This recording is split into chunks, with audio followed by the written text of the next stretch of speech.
Welcome to the Canon in 5. We take the most reputable books in history and distill them for you. Every video covers one chapter, explained in simple words through 5 key points. Here is what you need to know from today's reading. We're digging into something that affects every single one of us. Motivation. What really drives us? Is it passion, money, a sense of purpose? We've talked about this psychologically for years, but today we're going deeper, right into the brain itself to see what neuroscience says about what gets us going. So our guide on this journey is a framework called self-determination theory, or SDT for short. You can think of it as the science of our natural built-in drive to grow and thrive. It's this idea that we all have these core psychological needs for, autonomy, competence, and feeling connected to others. It's used everywhere, education, therapy, even sports, to figure out what makes people flourish. But, theories are one thing and seeing it in action is another. So, researchers started using neuroscience to see what's actually happening inside our heads when we feel driven versus when we feel, forced. So, the big question is, what does motivation really look like inside the brain? We're going to tackle this by looking at 5 pretty incredible revelations. First, the reward trap. Then, the surprising power of choice. We'll look at the brain's unique signature for genuine passion, how your environment literally changes your biology, and finally, how your own personal motivation style is actually visible in your brain. First up, the reward trap. You'd think that paying someone to do something they already love would just make them love it more, right? Well, it turns out neuroscience is showing us that this can seriously backfire. Okay, so let's look at this fascinating study from 2010. Researchers took a group of people, had them do a genuinely fun stopwatch game, and paid them for it. Simple enough. Then, in the next session, they had them do the exact same fun game, but took the money away. And all the while, they were scanning their brains with an fMRI, one of those big machines that measures brain activity, to watch what happened in the brain's reward centers. And the results were, wow. Check this out. The bar on the left shows high brain activity when people were paid. No surprise there, right? Money is rewarding. But look at that middle bar. When the reward was taken away, activity in those same reward centers just plummeted. It was even lower than the control group on the right, who had been playing just for fun the whole time. This is what scientists call the undermining effect, and we're seeing it happen right there in the brain. So here's the really crucial point. Paying someone for a task they find interesting can actually rewire their brain to expect that reward. And once that reward is gone, the brain's passion for the activity can just vanish right along with it. The hobby has literally become a chore. This leads us perfectly to our second point. If throwing money at something can be risky, what's a better motivator? Well, the answer is incredibly simple, and it's something you have with you all the time. The power of choice. Yep, that's it. Study after study shows that the simple act of making a choice, any choice at all, lights up the brain's reward centers. Specifically, a region called the ventral striatum, which is a key player in how we process pleasure. Our brains are just hardwired to find the experience of autonomy, of being in the driver's seat, to be rewarding all on its own. And this just illustrates it perfectly. In one experiment, people who simply got to choose their own stopwatch for a task actually performed better than the people who were just assigned one. But here's the real kicker. Their brain scans showed they were also less frustrated when they failed.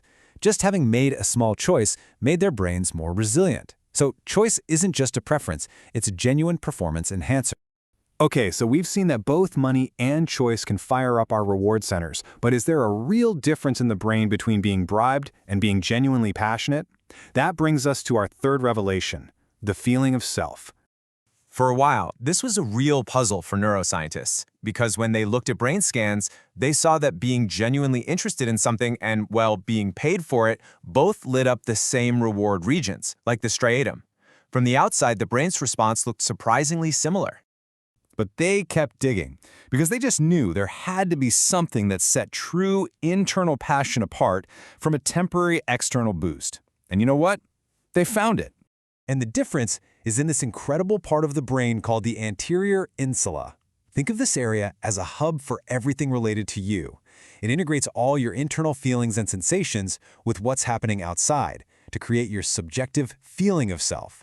Basically, it's where you happen. And here is the proof. A 2017 study found that while those standard reward centers were active, the anterior insula was uniquely more active when people felt true intrinsic motivation. This is the neural signature of passion. It's not just the brain saying, I got a reward. It's the brain saying, this reward is part of me. So let's move on to our fourth point. Our brains don't just exist in a void, right? The world around us, and especially the people in it, can either support this internal drive or totally crush it. So, what does your brain look like on micromanagement? This is just incredible. In one study, researchers give people instructions. One group got supportive language. You can choose how to approach this.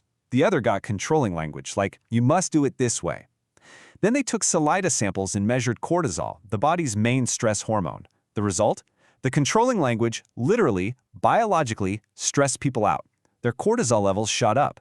And get this, our brains are so sensitive to this. Using a technique that measures electrical brain activity with insane precision, scientists found that our brains react to a controlling tone of voice in milliseconds. We're talking less than a quarter of a second. This happens even if the words themselves are totally neutral. Your brain knows when it's being controlled, and it does not like it one bit. And that brings us to our fifth and final revelation. It turns out that our long-term patterns of motivation aren't just habits. They seem to be etched into the very function and structure of our brains. It's personal. We all have what's called a motivational orientation. Basically, some of us tend to see the world as full of opportunities for choice, while others tend to see it as controlling. And this personal style has real consequences. Studies show that people with a strong autonomy orientation are better at self-regulation. Their brains are literally more sensitive to their own mistakes, which helps them correct course more easily.